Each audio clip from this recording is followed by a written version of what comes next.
کہ اس پانی اب اس حد تک کم ہوتا جا رہا ہے کہ وہ بڑے شہروں میں پینے کے پانی کے بھی لالے پڑنے والے ہیں۔ یہ میں نہیں کہہ رہا ہوں، یہ ایریگیشن کے ایکسپرٹس کہہ رہے ہیں کہ اگر خدا نخواستہ یہ حالت رہی اور یہ اوپر سے یہ 6 کینال بھی بن گئے تو پھر بڑے شہروں میں، خاص کر کے کراچی، حیدرآباد، ان شہروں میں پانی کے پینے کی گنجائش بہت ہی کم رہ جائے گی۔ لوگ بہت ہی یعنی میرے منہ میں خاک، وہ اپنے آپ ایک دوسرے سے لڑنا شروع کر دیں گے۔ تو یہ ایک قسم کی بڑا ہیجان انگیز یہ اجلاس تھا کل کا سندھ اسمبلی کا، اور یہ کئی سالوں کے بعد ایک واحد ایک قرارداد تھی جس کو متفقہ طور پہ منظور کیا گیا کہ پاکستان کی یہ سندھ حکومت پاکستانی حکومت سے اور مطالبہ کرتی ہے بڑے اداروں سے کہ یہ سندھو دریا پہ کینال نہیں بنائے جائیں۔ یہ سندھ کے معاشت کے لیے، معاشی حالات کے لیے ایک بڑا خطرناک ایک فیصلہ ہوگا۔ لیکن قراردادیں تو پاس ہوتی رہتی ہیں ناظرین، لیکن اس کا کیا انجام ہوگا یہ آگے چل کے پتہ چلے گا۔ لیکن پہلی دفعہ سندھ حکومت نے کھل کے، ان کے ممبروں نے باتیں کی، ان نے دل کی جو آگ ہے وہ نکالی، سندھی میں ہم باہ بولتے ہیں، باہ نکالی اپنی، اور لوگوں کو تنبیہ کیا، کیونکہ ان پہ پریشر ہے۔ ابھی پیپلز پارٹی پہ اب بہت پریشر آ گیا ہے پولیٹیکلی، کیونکہ قوم پرست جماعتیں ایک ہو گئی ہیں، جی ڈی اے ان کے خلاف ہے، اور ایک نیا فیکٹر ہمارے سندھ کی پالیٹکس میں ابھی آ گیا ہے، وہ ہے شہید ذوالفقار علی بھٹو کا پوتا، گرانڈ سن، ذوالفقار علی بھٹو جونیئر، یعنی وہ بھی اچانک اس گیم میں آ گیا ہے، اس پالیٹکس میں آ گیا ہے۔ اس کو یہاں تیار کیا جا رہا ہے، یا اس کو جو یوز کیا جا رہا ہے، لیکن اس نے اپنی زندگی جس طرح گزاری وہ کسی سے ڈھکی چھپی نہیں ہے۔ لیکن اس کے بعد اب اس کی ترتیب، اس کو جو تعلیم اور تربیت دی جا رہی ہے وہ سندھ کے مسائل پہ فوکس ہے، اور خصوصاً صرف پانی کے مسائل پہ فی الحال وہ بات کر رہا ہے۔ اس میں کوئی شک نہیں کہ بلاول بھٹو زرداری صاحب اور آصفہ بھٹو زرداری صاحبہ ان سے پالیٹکس میں کئی گنا زیادہ بڑے ہیں، اہم ہیں، ان کا ایک انٹرنیشنل ویژن ہے۔ لیکن جس طرح سندھ کے عوام نے پانی کے مسئلے کو لیا ہے،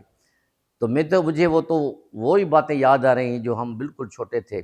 یعنی تیسری چوتھی کلاس میں پڑھتا تھا، تو وہ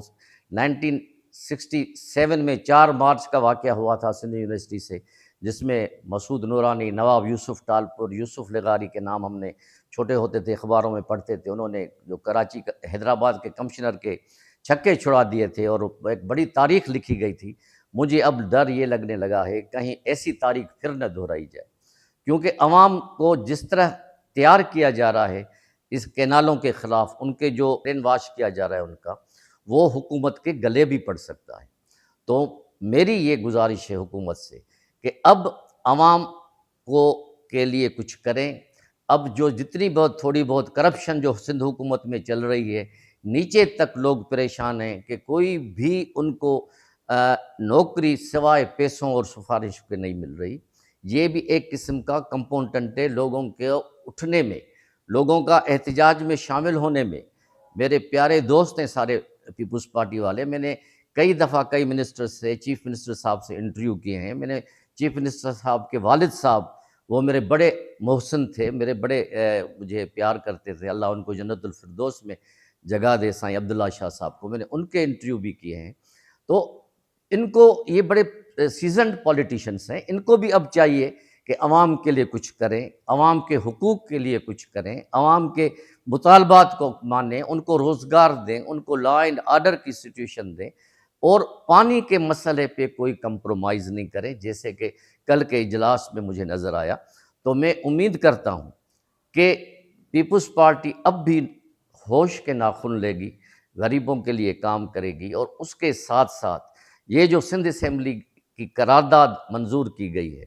اس کو کھلے دل سے، بلکہ 2 قدم آگے جا کے ہر فورم پہ اس کو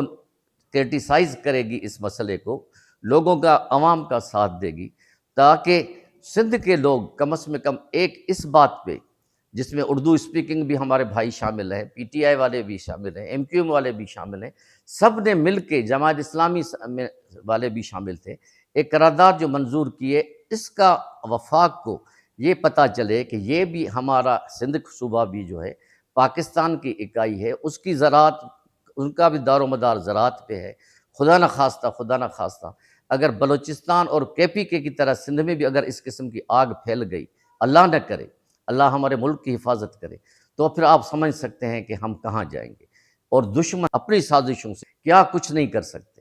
اللہ پاک ہمیں اس سازش سے بچائے گا، ہمارے سندھ کو بچائے گا، ہمارے پاکستان کو بچائے گا۔